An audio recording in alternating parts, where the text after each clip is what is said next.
Imwe cyane ndashimira Yesu cyane kwangiriye icyizere cyo kuboneka muri uyu mwanya. Imana irakoze. Niriwe mu gatenga bampaye ntashyo nimuzakire mu izina rya Yesu. Ndagira ngo dusome ijambo ry'Imana twihuse mu gitabo cy'Abami cya mbere mu bice bitanu.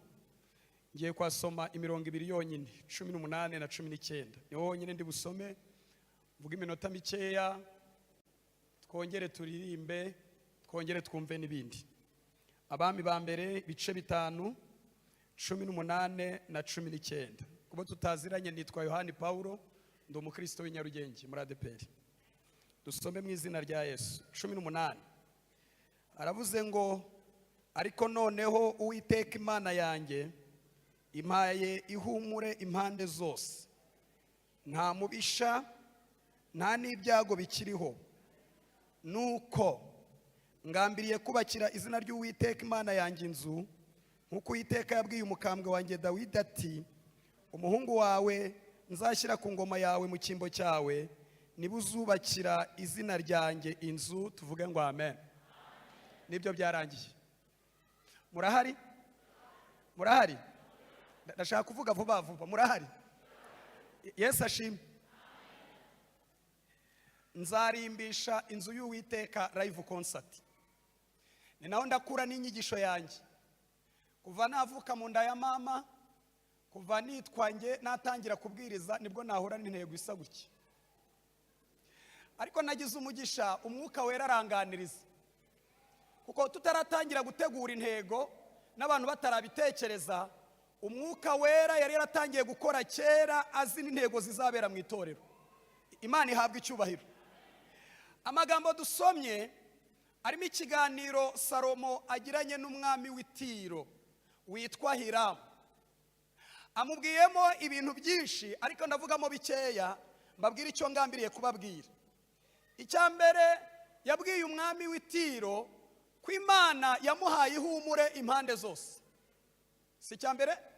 Icya kabiri, aramubwira ngo nta mubisha, kandi ubivuga aracyari mu isi, ni umwami w'igihugu. Turi kumwe? Icya gatatu, aramubwira ngo nta n'ibyago biriho. Iyo ukurikiranye aya magambo ukayashakisha, yashaka kumusobanurira ko ashaka kubakira Imana inzu, ariko nubwo yabikwepa, nubwo atabikora, nta rwitwazo afite, kuko Imana yakoze ibintu byose ngo ivaneho urwitwazo. Imana ihabwa icyubahiro. Hari amakuru mbafitiye. Namenye ko muri serivisi Imana igira, serivisi z'ubugiraneza, harimo kugira ibintu idukiza, kugira ngo idukize urwitwazo ko kuba tutakorera Imana yacu. Ndashaka kwihuta. Haleluya. Arangije rero, Imana imaze kuvana urwitwazo, yakoze ibintu bibiri. Ndebe hano bivuge nihuse. Icya mbere, nuko yafashe gahunda yo kubakira Imana kandi arayubakira. Ni igitangaza. Imana idakena, Imana itagira ibibazo nk'ibyo tugira, umuntu agafata icyemezo cyo kuyubakira. Icya kabiri, ntiyubatse gusa, ahubwo yakoze n'icya kabiri cyitwa kurimbisha inzu y'Uwiteka. Kurimbisha harimo ijambo imirimbo, ndaza kubigarukaho. Reka mabwire, iyo usomye Bibiliya, mu isi hari ibitangaza bibiri byabaye. Igitangaza cya mbere cyabaye gikomeye, ni ukubona Imana igenda n'amaguru itembera muri karitsiye zo mu isi. Muvuge ngo ni igitangaza. Reka mbegere mbivuge neza. Kubona Imana itembera i Nazareti. Reka nkoresha amagambo twakumva mu Kinyarwanda. Niba bararyaga ubugari, kubona Imana irimo iry'ubugari. Nicyo gitangaza cya mbere cyabereye ku isi. Kubona Imana itembera i Nazareti, i Galilaya, igendagenda. Hari abantu bayimenye, abandi ntibayimenye, kuko ntiyari ifite ibishashagirana. Hashimwe Imana yatwimenyesheje. Biri mu bitangaza bikomeye byabaye muri iyi si kuva yabaho. Kubona Imana itembera muri karitsiye zo mu isi ni igitangaza. Reba nawe Imana yambaye umubiri itembera. Niba bararyaga ibijumba ikarya ibijumba, niba ari amafiriti n'Imana igatamira amafiriti. Ariko Imana aratangaye. Muzi icyo Imana yabikoreye? kwari ukugira ngo itwegereze serivisi zo guhabwa ubuzima muri yo. Hashimwe Imana yaduhaye ubuzima. Ntabwo nshaka kubitinda kuko aribyo nashaka kwigisha. Igitangaza cya kabiri cyabaye ni ukuvuga ngo ugiye kubakira Imana inzu. Ni igitangaza kubakira Imana inzu. Imana igira ibintu bitatu abantu benshi batazi. Icyambere Imana ifite, muranyumvise, hejuru y'Imana nta kindi kintu kihaba. Imana turi kumwe muri aya materaniro, hejuru yayo nta bundi bwana, nta zindi mbaraga, nta yandi maboko, niyo Mana yonyine. Hejuru yayo nta kindi kintu kihaba. Reba rero umuntu w'inyama n'amaraso avuga ngo agiye kubibakira inzu. Ni igitangaza. Ndaje mbibasobanurira. Ni igitangaza, nabisomye ndatungurwa. Icya kabiri Imana igira, Yesu ashimwe. Haleluya, haleluya, haleluya. Mwari muzi ko Imana itagira umukontabure? Nuwaguha imisatsi y'Imana warwara umutwe, nubwo warize CPA, ACCA, yama professional courses, warwara umutwe utarabasha kubarura imari y'Imana. Imana rero yanze kuruhanya, nta mukontabure igira. Kuko hari ibyagaragaye turabimenya by'Imana, hari n'ibitaragaragara bikiri mu bubiko. Muranyumvise? Imana ntikena, Imana nisabiriza, nta crise economique igira, mu mvura ibikomeye, mu izuba ibikomeye, mu bihe by'inzara irakomera, mu bihe bikomeye ibihambaye. Ni igitangaza perezida, ni igitangaza dirije. Kubakira Imana ubanza mwebwe mutari kubyumva. Igiye kubona ibona umugabo w'inyama n'amaraso aravuze ngo agiye kuyubakira, naratangaye. Reka mabwire abakunda ubutumwa bwiza bw'ubuntu bw'Imana, hano habitsemo ubutumwa bw'ubuntu bw'Imana, kutwegereza serivisi tukemererwa gukora ibintu Imana ibashije kwikorera kandi ku rwego ruturenze, ariko ikabyemera uko byabisa kose. Mushimira Imana. Kamvuga ibintu bikeya dusenga. Ni igitangaza kubakira Imana. Ni igitangaza. Ubundi mundebe hano hatazagira abantu babigisha nabi. Ntabwo Imana ikeneye inkunga zacu. Imana ishoboye kubwiriza, kandi ije kubwiriza nubwo yakwitwaza imbe bimwe wararumvise neza. Ntabwo ari nka korari Isezerano bavunitse baza, cyangwa korari, cyangwa Jean Paul. Imana nubwo yakwitwaza uruyuki rumwe wayumva. Imana ishoboye, mundebe hano, ishoboye kwiyubakira. Yakubaka, ikongera ikubaka, ikongera ikubaka. Kugeza n'uyu munsi ubushakashatsi bwakozwe bwerekana ko tutazi naho Imana ituye. Mwame baravuga ngo ni mu ijuru, wamubaza uti ni hehe, yakwerekana mu kirere, abahanga mu by'ikirere baterana mu kirere aho imvura igwa. Imana irahambaye ku buryo muranyumvise, mu bitangaza byabaye ni ukwemerera Salomo ngo ayubakire. Kandi ubona ko inyuma y'umurimo wa Salomo Imana yavuze ngo trebye, ndagushyigikiye nyubakira. Imana ihabwa icyubahiro. Narimvuze ngo Imana ihabwa icyubahiro. Narimvuze ngo Imana ihabwa icyubahiro. Hari serivisi Imana yatwemereye ishoboye. Jya mbiganiriza abakristo, Imana ishoboye kwiririmbira neza muri excellence n'ubuhanga. Ni nayo mpamvu mu ijuru mu ndirimbo tuzaririmba zigera muri 3. Hari ya Mose izabanza, amakode yayo, ibitero byayo bizafunguka mu Bisirayeli bizeye amategeko. Bazaririmba ariko ntizasoza. Hakurikiraho umwana w'intama w'Imana, ayishyiraho itorero natwe bifunguke tutarerepese turirimba. Nayo ntizasoza. Imana izahita ifata ijambo, izaririmba, iririmbe, yongera iririmbe. Imana ifite excellence, ifite ubuhanga. Nibyo mutarabona mundebe hano. Muri yo nimwe kumenya ubwenge, ubuhanga, design, creativity, innovation, ibihambaye, ibikomeye byahishwe. Iyo duhishuriyeho dutoya tubona ibingibi, ariko Imana yanahishura n'ibindi bikomeye. Urumva rero izi byiza bitari kuri urugero tuyubakire. Kubana rero Imana yatwemere ngo tuyubakire ni igitangaza. Ngiye gusoza. Muzi impamvu Imana yemerera abantu ngo bayubakire? Banarimbishe n'urusengero. Ndaje mbivuga mbabwira ibintu bakoresha barimbisha. Imana impamvu ibemerera ni ukugira ngo bagwe muri rya jambo rivuga ngo nimugera mu gihugu mukarya mugahaga. Nimugera mu gihugu igihugu nitaho kuva mu ntangiriro z'umwaka nkageza mu iherezo. Ayo magambo mwarayasomye ku Bisiraheli. Nimugera mu igihugu nategetse ibikombe n'imisozi kunywa amazi y'imvura. Nimugera mu gihugu nkabaha ihumure ku banzi banyu bose. Hari akantu kamwe mbasabye, muzankorera. Kandi nimunkorera, Imana yise basezeranya ibintu bitanu izabaha. Muvuge ngo kurimbisha inzu, gukorera Imana, kubakira Imana, ntabwo ari ukwemeza Imana kuko ifite ibindi bihambaye. Ni ukugira ngo twegerane na serivisi Imana yabitse mu mabanga y'umurimo. Baranyumvise? Kamvugira hangane ho munyumva. Kurimbisha, zana amafoto, shushanya, barabara, amatara.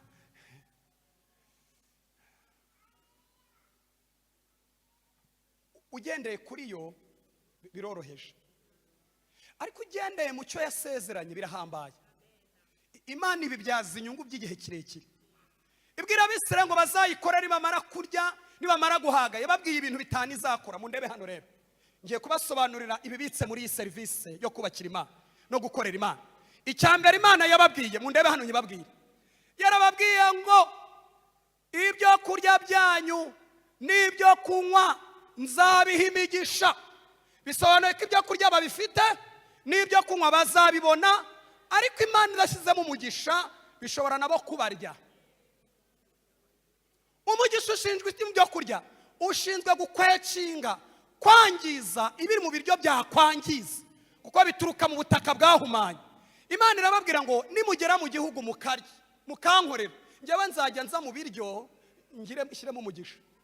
Ndegera isukari, ibikwica mbivanemo, ibindi mbyangize. Izo serivisi ziba mu gukorera Imana honyine. Icya kabiri Imana yababwiye, yarababwiye ngo nimugera mu gihugu mukankorera, hari ibintu bikomeye Imana yavuze. Yaravuze ngo nzakura indwara hagati muri mwebwe. Niba mukeneye serivisi yo kubaho, hari indwara zitabafata, hari imyanzuro Imana ifata ku burwayi, birabasaba ngo mukorere Imana, kuko niho honyine Imana yabibitse. Iravuga ngo nzakura indwara hagati muri mwebwe. Tuzaba turi mu murimo Imana ikura indwara hagati muri mwebwe. Kandi Yohana yaranditse aravuga ngo igiti cyose cyera imbuto Imana icyanganyaho amahage. Imana ihabwa icyubahiro. Mu ndebe hano bakopeze amasezerano menshi yo kutarwara nayakuye mu murimo w'Imana.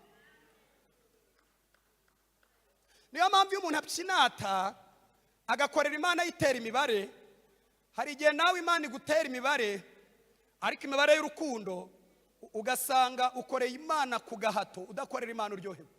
Ariko iyo wemereye gukorera Imana, ugakorera Imana nk'uko biri ngombwa, muranyumvise, hari indwara Imana ivanamo ngo zitakwicaza hasi, ahubwo ubona umwanya wo gukorera Imana wisanzuye. Siko ngiye gusoza. Icya gatatu Imana yababwiye, yarababwiye ngo nimugera mu gihugu kandi mukankorera, hari icyo mbabwira, nzakura kugumbaha no gukuramo inda hagati muri mwebwe. Ibyo si ibibazo bihari mu isi, ariko urumva umuntu ari mu murimo ari busy. Imana nayo irakubita umwuka wo kugumbaha, irakubita umwuka wo kuvanamo inda. Muranyumvise? Baravuga bati iravamo, Imana itiragumamo. Ntabwo azayibyara, Imana atazabyara. Kandi icyo nkundira Imana, ikubitse ijambo rimwe rigakora iby'imbaraga kurenza amagambo menshi abantu bashobora kuvuga. Icya kane, ndi hafi gusoza. Yesu ashimwe. Haleluya, haleluya, haleluya bene data, haleluya, haleluya. Imana yarababwiye ngo nimunkorera, mfite amavubi nabitse. Ntibizasaba ko intambara muzirwana, ahubwo igihe muzamuri bizi mu murimo nzaba nohereje amavubi. Niba turi hano ari Imana yatuzanye koko, hari amavubi ari au contrôle à la maison. Yo mpamvu ntabwo hari amavubi agenda, hari amanama batagutumiramo ariko amavubi arahagera. Muranyumvise? Hari amanama y'akagambane batagutumiramo ariko amavubi arahagera. Amavubi agenda mu rugo arinda abana, kandi niyi ntambara ivugisha ubuhu Imana irayohereza, kuko turi busy, turi mu murimo w'Imana.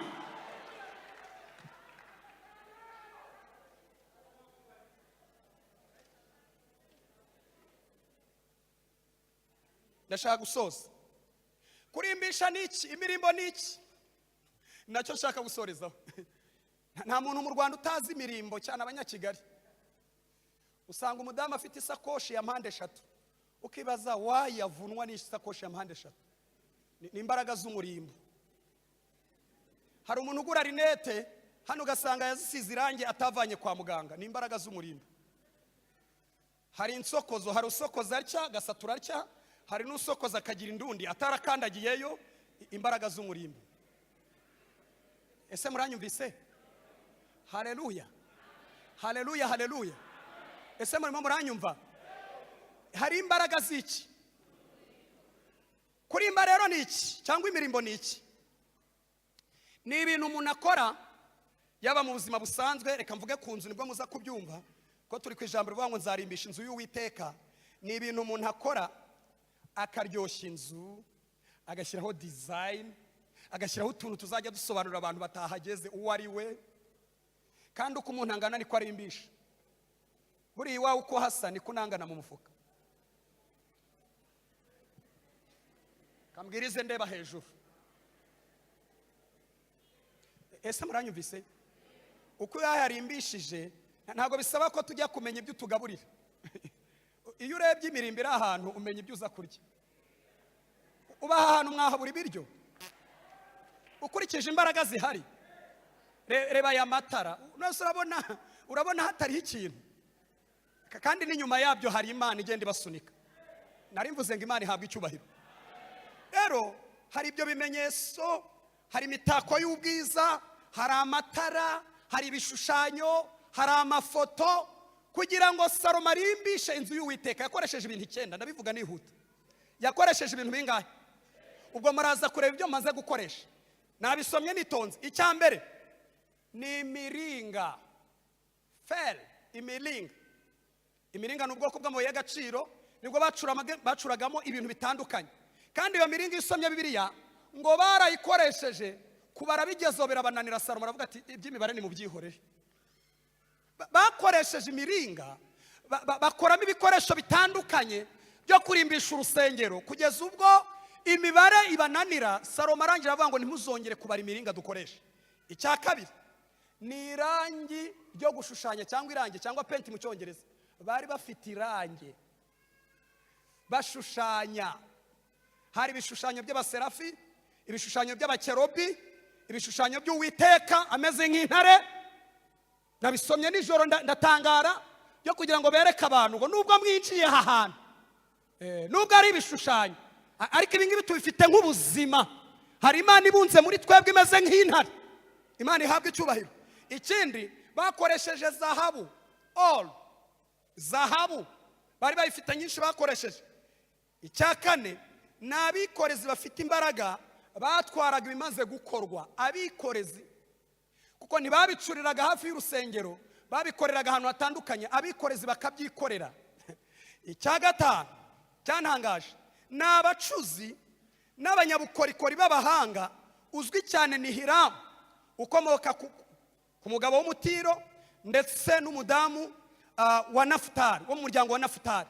Ni abacuzi n'abanyabukorikori bazi kudizayininga, bazi gukata ibintu biringaniye. Ndababwira icyanyuma cyari gihari Bibiliya itavuga neza, ariko iyo usomye urakivumbura.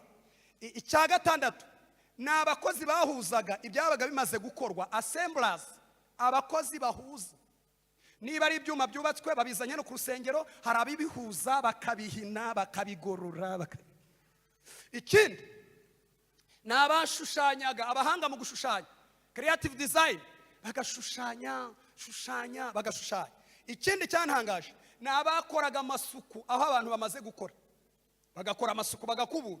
Ikindi ni abatetsi bo gutekera abantu, bakoraga uwo murimo wo kurimbisha badataha.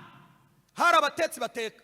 Icyanyuma rero sasa mundebe hano, hari umwuka wera wensipira utanga ubuhanga, ukurikirana ibyo bikorwa ngo hatazazamo ikosa Imana ikabigaya. Kandi nashaka kubatangariza ko rwuzuye. Imana yararutashye kuva isi yaremwa. Niwo munsi Imana yatashye urusengero rwubatswe n'umwana w'umuntu. Iravuga ngo terabye mu nyubakira urusengero, nanjye ndarutashye. Bibiliya iravuga ngo igicu cyuzura urusengero. Igicu kimaze kuzura urusengero ngo abatambyi babura ukuntu bakora umurimo. Abantu bari bapfukama mu yarashashwe, barangije baravuga ngo Uwiteka niwe Mana, Uwiteka niwe Mana, Uwiteka niwe Mana. Biyongeza iminsi, bamaze iminsi 15 bashimira Imana ibahaye urusengero. Barangije kuyirangiza, Imana nayo iravuga sasa, iravuga iti sinabasezera amaramasa. Nibwo yavuganye na Salomo, iramubwira ngo Salomo we, Salomo we. Inaho nsoreza tugasenga. Yesu ashimwe. Haleluya, haleluya. Iramubwira ngo Salomo, jewe ndi Imana ariko nemeye ko munyubakira urusengero rw'igitangaza. Kandi ibintu Imana yemeye biba byemewe. Ntago abantu banyumvise. Ibintu Imana yemeye kubera ukuntu nayo yiyizi. Iyo Imana yemeye ibintu biba byemewe. Iravuga ngo munyubakira urusengero rw'igitangaza, rurerure, ruratatse. Ariko ndabasaba ikintu kimwe cyo kwitondera. Ikizahesha agaciro inyubako y'urusengero, ugeretseho imitako mwashyizemo, muranyumvise, nuko nzaguma mu mitima yanyu. Nindamuka mvuye mu mitima yanyu mukanyimura, urusengero ruzatakaza agaciro, n'imirimbo izatakaza agaciro. Nzabijugunya bimva imbere, cyo bita mu Cyongereza rejection. Nzabijugunya, uwahanyuze kera areba ubwiza bw'urusengero azahanyura avuga ngo mbese Imana aba bantu yabajijije iki? Ni nkaho bisobanuye ngo mundebe hano mbakopeze bantu b'Imana. Turimo tuvuga gutaka urusengero, ariko ndashaka kubakopeza ibanga rikomeye. Agaciro k'iyi mitako yose tugiye kuzakora, kuko Imana yamaze kubyemera, nubwo utabikora abandi bazabikora. Kuko nta muntu n'umwe wabura icyo azana. Ntago wabura no gukubura, ntiwabura no gutwaza abakora imitako, ntiwabura. Kandi ukurikije ubuzima bw'i Kigali tubamo, nta muntu w'i Kigali utagira amafaranga uretse ko atangana. Ntabwo ayo mfite angana n'ayawe, ariko nta muntu w'i Kigali atagira amafaranga. Bwira mwene so ngo ibyo bintu urabyumvishe, ariko ntuhagira gutya ngiye nta mafaranga ngira. Wabe Kigali nta mafaranga ugira? Utega na amafaranga, ibitunguru na amafaranga, inyanya na amafaranga. Nta muntu w'i Kigali utagira amafaranga, hawubaho uretse ko atangana. Ayanjye nangana na Jean Pierre, ntabwo bingana. Ariko umuntu wese ubikigara agira iki? Ntabwo wabura ikintu ukora rero mu kurimbisha. Wanaza ugafasha abarimbisha, ukabakuburira, ukabatekera n'ibizo services zihaba, muranyumvise, warangiza ukabikora. Ariko icyantunguye nuko Imana ivuze yuko ibyo bintu byose, urusengero twubatse n'imitako dushyizemo, bizaheshwa agaciro nuko Imana iguma mu mitima yacu. Siko nsoje. Mu yandi magambo, ibi bintu byose turi gukorera Imana, uko ndimo ndavuga nkanuye amaso, uko mwaririmbaga muzamuka, zamuka, biheshwa agaciro n'igihe Imana iri mu mutima wawe. Iyo yavuyemo mu ijoro ifata nka rejection, n'ibintu byataye garanti. Kugira ngo nsoze dusenge, kandi ngiye gusoza. Haleluya, haleluya bene data. Reka mvuge ikintu gikomeye. Rwa rusengero rwaje kubaka kukurangira, bararutaha, baranezerwa. Bageze nyuma babwira Imana bati hari ibintu watubujije tugiye kugerageza. Kubera iki tubuza abakobwa b'abanyamahanga? Siko nshoje. Kubera iki utubuza? Kubera iki utubangamira Imana? Imana itangira kubatuma abantu, ziravuga iti mwakwitonze ko nabakunze, mukiri abana, imvi ko zizarinda ziburuyenzi nyibahetse, mwanyemereye. Barayinanira, bamaze kuyinanira yohereza umugabo witwa Nebukadinezari. Yararushe, araruritura izahabu, bayivanamo ifeza, bayivanamo ibyuma, barabimenagura, ibintu byose babikuramo. Mundebe hano mfite ubwoba, turimo turubaka ahantu hose hari inyubako, kandi ni byiza, tugomba kubaka, tugomba kurimbisha. Ariko Imana nitaguma mu mitima yacu bizatakaza agaciro. Ikibanza Imana ishaka ni wowe, ni umutima wawe. Imana idufashe mu izina rya Yesu. Haleluya, haleluya. Nidutakaza Imana mu mitima yacu, abantu bazahinduka iciro ry'imigani, ibintu bizasigara nta gaciro bifite. Nsoze mbaganiriza ikintu mutari muzi. Amatorero yose avugwa mu byahishuwe, abahanga mujya muyasoma muri hano: Abefeso, Simuruna, ariya matorero yose yari ari muri Aziya ntoya, ahantu yari ari baharagira intama. Muri za Turukiya ahantu amatorero ariya yose mubona afite igishushanyo mu buryo bw'umwuka ku itorero, ahantu yari ari baharagira intama. Yarasenyutse, wamenya ngo abantu bigeze kuharamiriza. Kubera iki? Abantu bavanye Imana mu mitima barayijugunya. Ntabwo Imana inezezwa n'imitako cyane. Ibi ndi gukora ni imitako, uku kuvuga, kukubwiriza, kurara amajoro ni imitako impuza na serivisi zo guhabwa umugisha n'Imana. Uyu murimo mwajemo ni imitako, ariko icyo Imana ikeneye kuri Jean Paul nuko ibituye muri ngewe. Kandi haleluya, Imana ifite gahunda yo kugendera muri twebwe, igakorera muri twebwe, ikavugira muri twebwe, igakomeza kutubera Imana, natwe tukayibera ubwoko bwera. Imana ihabwa icyubahiro. Ngiye kubakopeza, ngiye kubakurira inzira ku murimo. Undebe hano mwese, umuntu wese n'uwari usinzire mubwira ndebe. Ndashaka kubatangariza yuko ibintu byose dukorera Imana, kuririmba, kuramya, kubwiriza, guhanura, amatitire tubona tuyahawe n'idini n'amatorero dusengeramo, evangeliste, bishop, ibyo bintu byose muranyumvise, agaciro sibyo.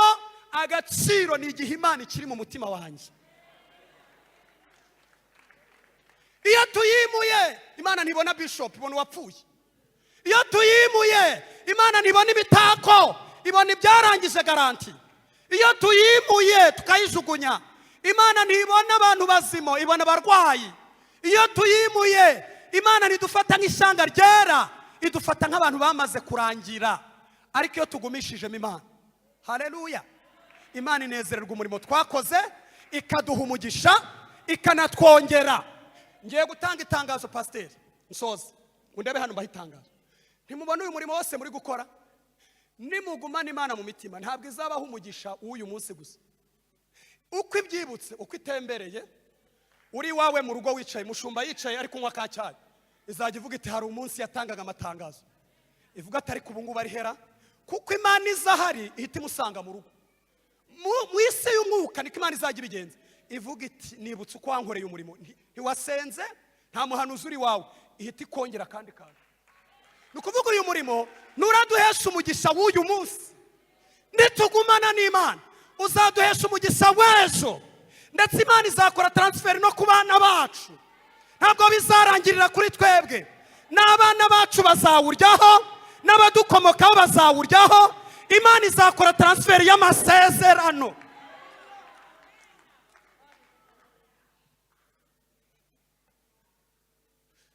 Reka mvuge ibintu bibiri dusenge. Icyambere nshaka kubabwira kugira ngo dusenge, nashoje kugira ngo ukora rikomeze iririmbe. Ndashaka kubabwira yuko utabura ikintu na kimwe ukora mu kurimbisha urusengero. Bwira mwene so ngo nta kintu wabura ukora. Icya kabiri, ndashaka ko tujya mu mibare, tubikorere Imana kandi tuzirikana ko atari inkene, turebe ukuntu Imana izajya ibibyaza ibindi bintu. Niba mushaka ihame ry'uburyo Imana igiye kubyaza ibyo twakoze ibindi bintu, tubikorere Imana turebe, Imana izagenda ibibyaza ibindi bintu. Imana ibampera umugisha, murakoze. Bagira ngo duhamagare mushumba aze tugiye gusenga Imana. Mwanyemere muhaguruka nkasenga isengesho rigufi, nkatama ijambo mushumba tugasenga. Imana igume mu mitima, niko gaciro ka byose. Mana turagushimiye. Mu bitangaza bikomeye ni ukubona abantu bafashe icyemezo bari kukubakira.